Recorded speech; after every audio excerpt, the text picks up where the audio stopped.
Welcome back. In the last lecture, we introduced this problem of apportionment. And in fact, we did this exact same example in the last lecture. So in this example, we have three cities, Boston, Chicago, Sacramento, and we're trying to share 83 buses among these three cities. And these buses we can't cut up. And we want to share it based on the number of riders in each city. And in the last lecture, we used a method that I called the percent method.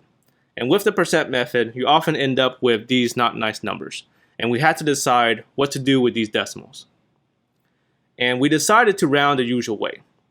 But the problem is, rounding the usual way, sometimes you end up using too many buses. So we only have 83 buses, but rounding the usual way, we ended up using 84 buses.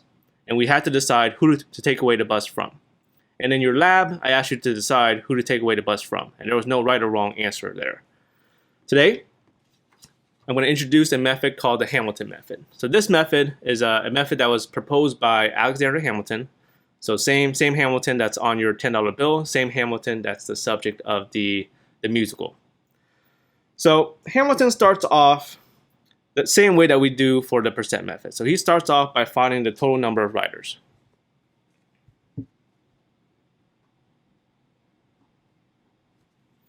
So add up the riders. 7,528 plus 9540 plus 1491. And we get 18,559.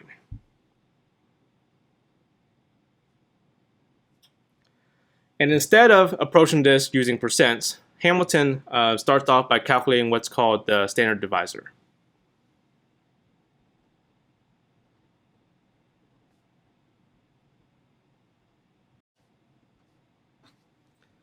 And the way you calculate the standard divisor is you're going to take your total,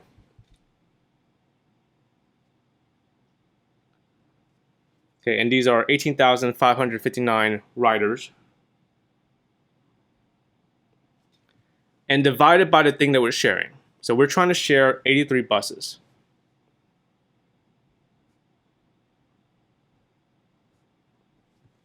Okay, so divide 18,559 divided by 83. You should get a decimal, so let's agree to round these decimals to 3 decimal places. So rounders to 3 decimal places, this would be 223.602. And I want to keep this as a decimal, or as a fraction. So I'm going to put this over 1. And then I want to label the units on top and the units on bottom. So up top was 18,559 riders. So up top should be riders. On the bottom, we have the thing that we're sharing. So we're sharing 83 buses. So on the bottom, it's 1 bus.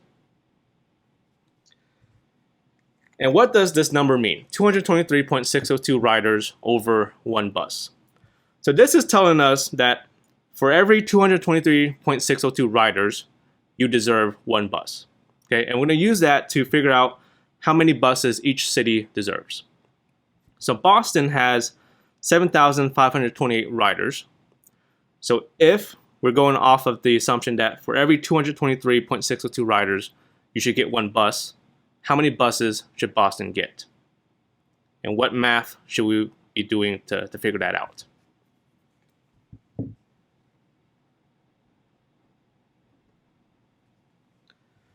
So what we're going to do is we're going to take the number of riders, 7,528,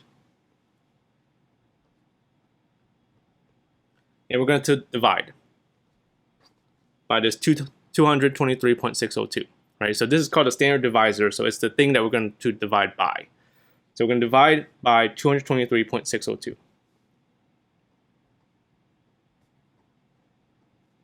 And we're actually going to do this for each city. So let me go ahead and set that up, and then we'll use a calculator one time. So for Chicago, 9,540 riders. Okay, we're going to divide it by the standard divisor, 223.602. For Sacramento,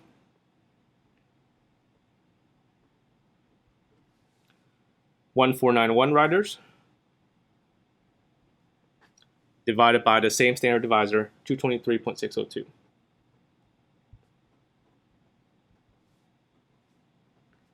All right, let's go ahead and use the calculator and do these divisions.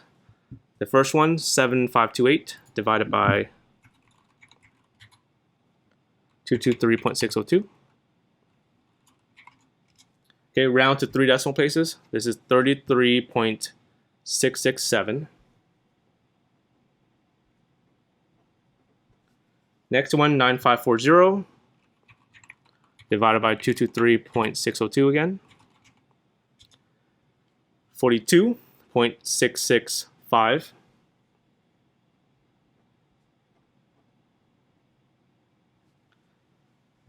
Sacramento, 1491 divided by 223.602. 6.668.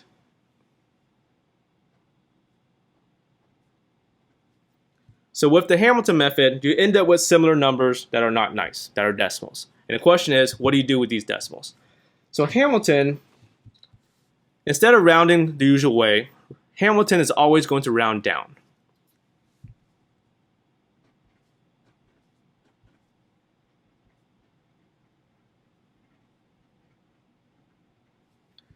Which is the same thing as, just think of it as just cutting off the decimal. So if we just cut off the decimal and just ignore it, this will be 33, this will be 42, and this will be 6. And then Hamilton is going to check the total.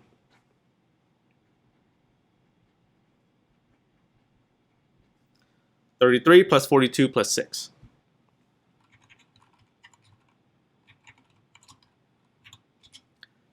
And we get 81. Now, we have 83 buses to give, right? If we add up the total and we get 83, then we're done. If we have extra buses to give, which we do here, right? This is only 81. We have 2 extra buses to give. So if you have extra buses to give, now you start looking at the decimal part. And whichever one has the highest decimal, that city gets an extra bus. And then if you still have extra buses, the next highest decimal part gets the next bus.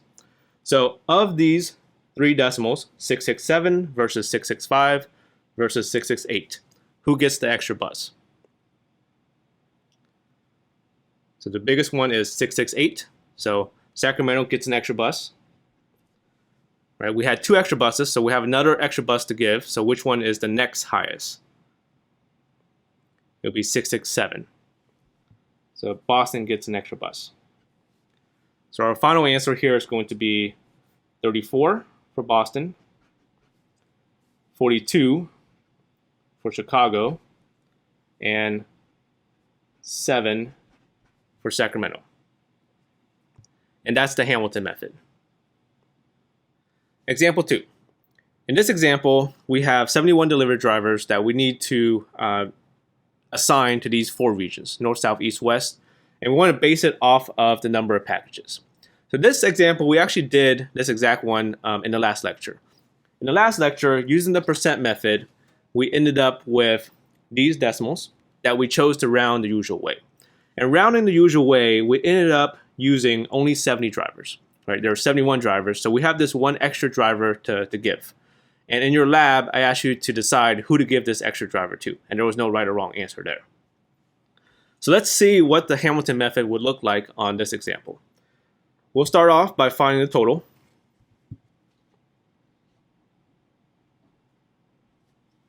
So 261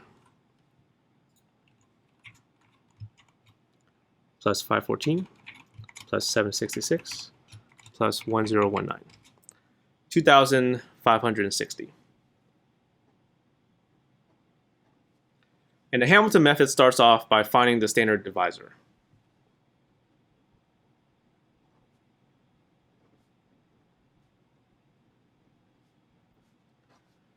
To find the standard divisor, we're going to put the total that we just found up top, so 2560. And let me label the units on what this 2560 represents. So this is 2,560 packages. On the bottom, we'll put the thing that we're trying to share. So we're trying to share these 71 delivery drivers. So 71 drivers. And then let's divide. So 2560 divided by 71. You should get a decimal. Let's round to 3 decimal places. So rounded to 3 decimal places, this would be 36.056. And I'm going to force this to be a fraction by putting it over 1. And then I'll also label the units up top and the units on bottom. So up top were the packages. On the bottom, it was the drivers. So what's the interpretation of this 36.056? The interpretation is that for every 36.056 packages, the region deserves a driver, right? So for every 36.056 packages, you deserve 1 driver. And so now let's go through each region and find out how many drivers each region deserves. For the north, we'll take the number of packages, so 261, and divide it by this standard divisor, right? So it's called standard divisor, so that's the thing that you are dividing by. So divided by 36.056. And then let's do the same thing for all. Let's set up this for the other 3 regions, and then we'll use the calculator after. So for the south, it's 514 divided by the standard divisor, 36.056. For the east, 766 divided by 36.056. For the west, 1019 divided by 36.056.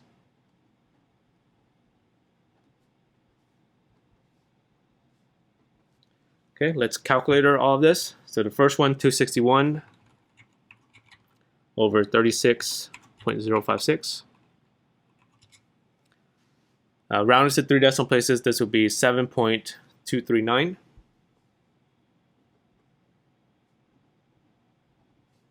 For the south, 514 divided by 36.056.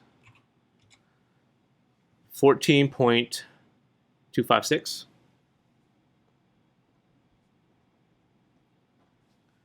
For the east, 766 divided by 36.056. 21.245.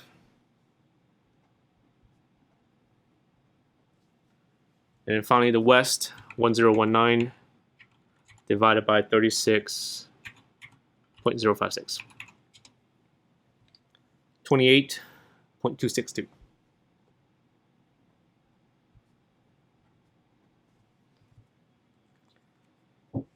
So we get some decimals here, and the way Hamilton handles these decimals is you round down.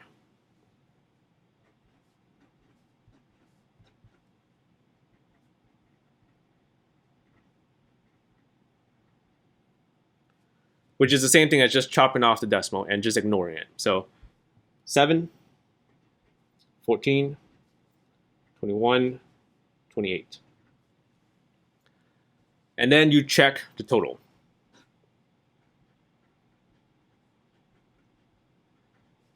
So 7 plus 14 plus 21 plus 28.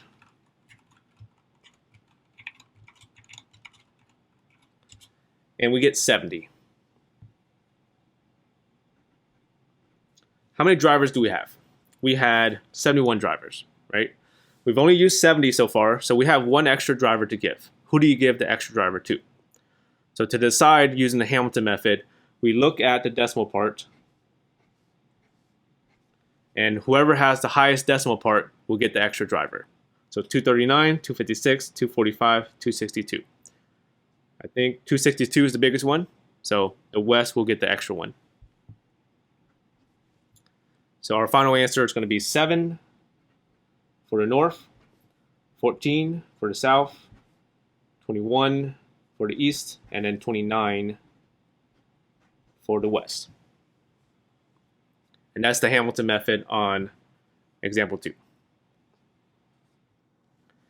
The Hamilton method has these 3 paradoxes. So first of all, what's a paradox?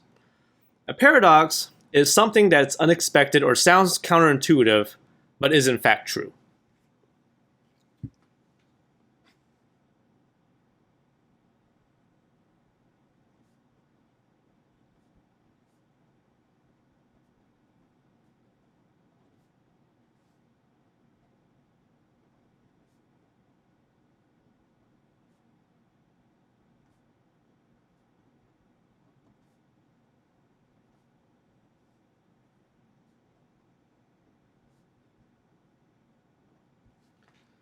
Let me give you an example of this.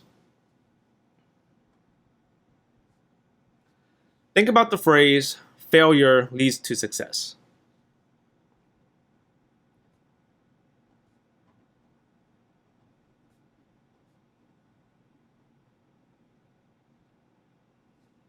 So when you first hear it, it sounds a little counterintuitive, right? Failure and success are two opposite things, so how can failure help you with success? But if you think about it, it does make sense, right? When you fail, you learn from your mistakes, and that can help you succeed in the future. So that's an example of a paradox. So the first paradox we're going to talk about is the Alabama paradox. So actually, before I move on, let me back a little bit. In the lab, I asked you to think about other situations where you would want to share something that can't be cut up. So one situation that you may or may not have came up with was U.S. Congress. So in the Congress, there's 2 bodies. There's the Senate, which has 100 seats, and the House of Representatives, which has 435 seats. The Senate, those 100 seats are shared equally among the states, right? So every state gets 2 senators. So that's not the apportionment that we've been talking about in these past couple of lectures.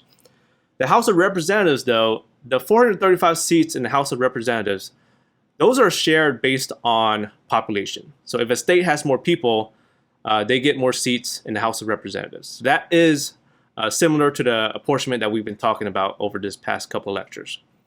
So Hamilton developed this method to figure out how many representatives each state should get. So that's why he was involved. This first paradox, the Alabama paradox, so I'm going to start with this fictional country that has 4 states. So state A, B, C, and D. And these are the population in those states. So this country has 71 representatives that need to be apportioned. So if you do the Hamilton method on this example, well, we're not going to do it. I'm just going to tell you the answer. So if you do the Hamilton method, you're going to get 8 for state A, 14 for state B, 21, and 28. Okay, nothing too weird going on right now. Now, what I'm going to do is add on a new representative. So this happens all the time, right? Right now we have 435 representatives, but in the past we had less. So at some point you add on more representatives. Or if you're going to think about the first example that we did today, which was the sharing of the 83 buses. Say the company got some extra funding and they're able to buy an extra bus, right? So now you have this extra thing to share. So we're going to add on a new representative. So now we have 72 total representatives, and we're going to do the Hamilton method again, right? Same states, same population. What do we expect to happen? So if I have this one extra representative, what do I expect to happen? So what I expect to happen is that one of these states should get an extra. And that's it. That's the only thing I expect to happen. One of these states will get this extra representative. Now, let me tell you what actually happens. So if you do the Hamilton method with 72 representatives and these populations, the answer you're going to get is 7, 14, 22, 29.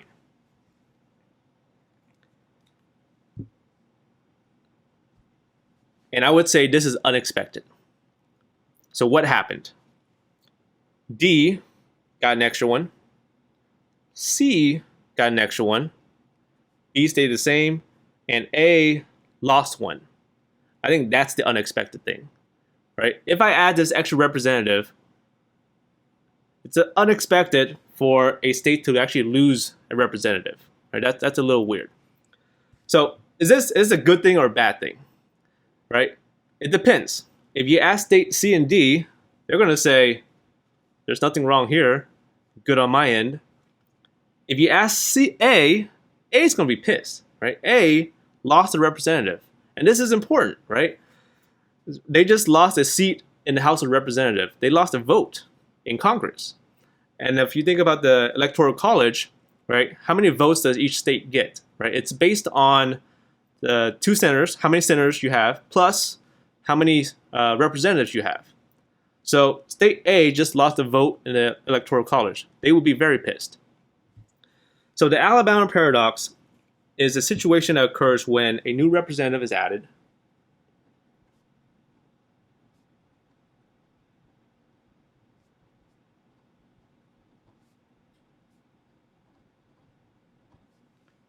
But one of the states loses a representative.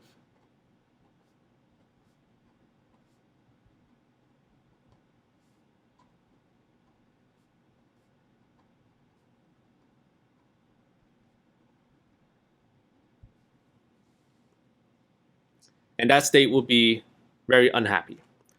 So this actually happened in the history of the US. So this actually happened in 1880 when the number of representatives went from 299 to 300. Alabama actually lost a representative. So that's why it's called the Alabama paradox. So this actually happened in the history of the US. The second paradox is called a new state paradox. So in the before, we have a country that has 2 states and 83 representatives. And then these are the populations. So if you do the Hamilton method on this situation, I'll tell you what the answer is. You'll get 36 for state A and 47 for state B. Okay? And what's going to happen is I'm going to add on a new state, right? Right? This happens in the US. Right now we have 50 states. In the past, we had less. So at some point, we add on new states. So I'm going to add on a new state, state C, and this is the population of state C. Now, I also want to add on some more representatives also, because if I don't add on new representatives, what's going to happen is state A and state B are going to have to give up some representatives to state C. So obviously, state A and B are going to be not happy, right? So to account for that, we're going to add on 7 more representatives to account for state C. And what do I expect to happen? I'm going to add on a new state, and I'm going to add on some more representatives for that state.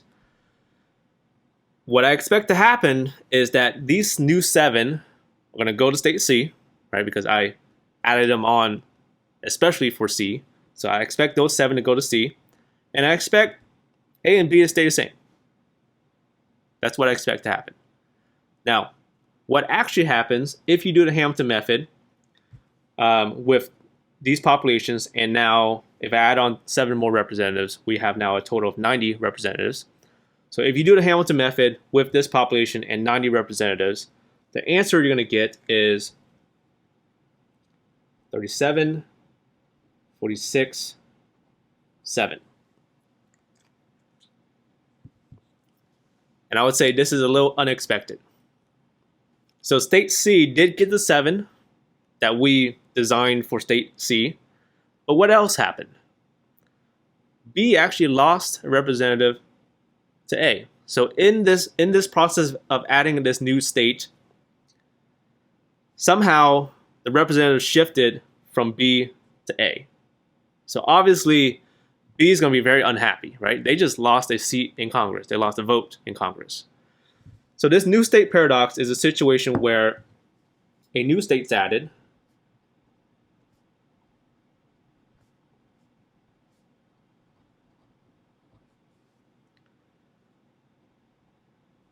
and new representatives are added for that state.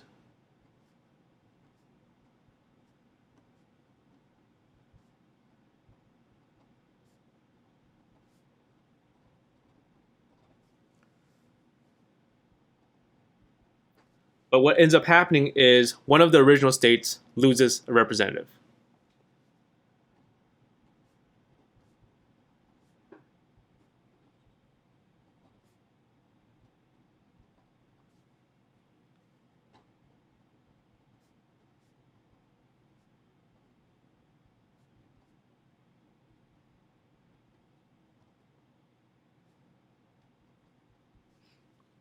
Excuse my handwriting. That word is original.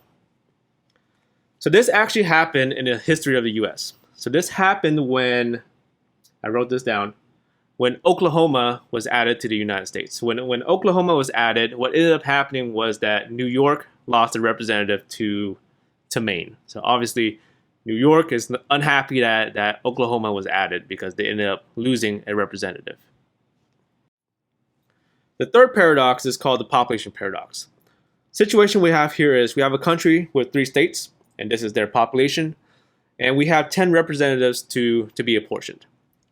If you do the Hamilton method, I'll tell you what the answer is. So if you do the Hamilton method, you'll get 2, 3, 5. And what's going to happen now is that the population is going to change. So this happens all the time, right? People move from state to state. Every 10 years, the US does a census, right? To figure out how many people are in each state. And then based on that census, that determines how many representatives the state gets. So you may have heard on the news recently that California actually lost some representatives because the population in California went down. And I think Texas ended up gaining some representatives because the population in Texas went up. So this happens all the time. So here, the population changed. So what do I expect to happen? Let me tell you what I expect to happen. So if a state's population went down, it makes sense to me that they may lose representatives, right? So they have less people. Maybe they only need less representatives.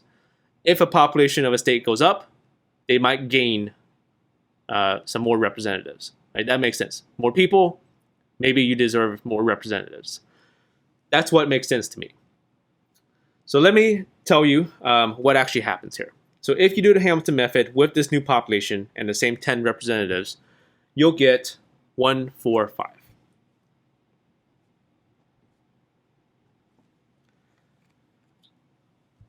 And this is really unexpected. So let's look at what happened here. State A, their original population was 145. Their new population was 147. So they gained a little bit of population, right? They gained some people in their state. But what happened to their representative? They actually lost a representative. That's very strange. Their population went up, but they ended up losing a representative. Let's look at State B. State B, the original population was 340. Their new population was 338. So they lost some people, but they ended up gaining a representative. That's weird. State C, their original population was 515.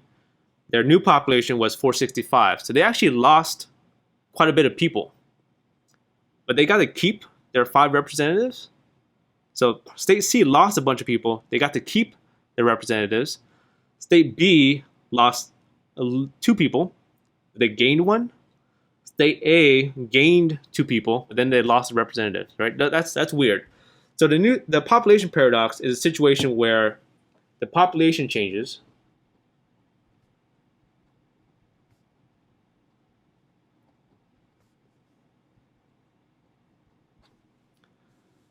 but a state loses a representative.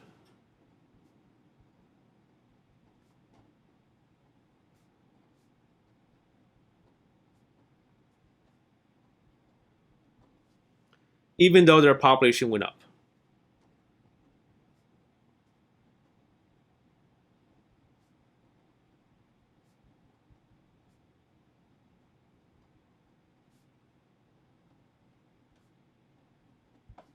Right, so State A, their population went up, but they ended up losing a representative. So depending on who you talk to, this is either a good thing or a bad thing, right? If you talk to State B and C, they either gained a representative or they stayed the same. They're going to say, good on my end, there's nothing wrong here. If you talk to State A, they're going to be unhappy. They're going to say, this is an outrage. They gained people, but they ended up losing a representative. So this actually did happen in the history of the U.S. This happened in 1900. Virginia ended up losing a seat to Maine, and Maine ended up gaining one, even though Virginia grew more than Maine. Right, so this did happen in the history of the U.S. So these three paradoxes, the Alabama, the new state, and the population paradox, I want to emphasize that these don't happen often. So these are pretty rare. So most of the time, what you expect to happen does happen. But these situations sometimes do happen. They're rare, but they sometimes do happen with the Hamilton method. And depending on who you talk to, this is either a good thing or a bad thing about the Hamilton method. In the next lecture, we're going to talk about another method called the Jefferson method. So with the Jefferson method, these paradoxes, these situations don't happen. So until then, have a great day, and I will see you in the next video.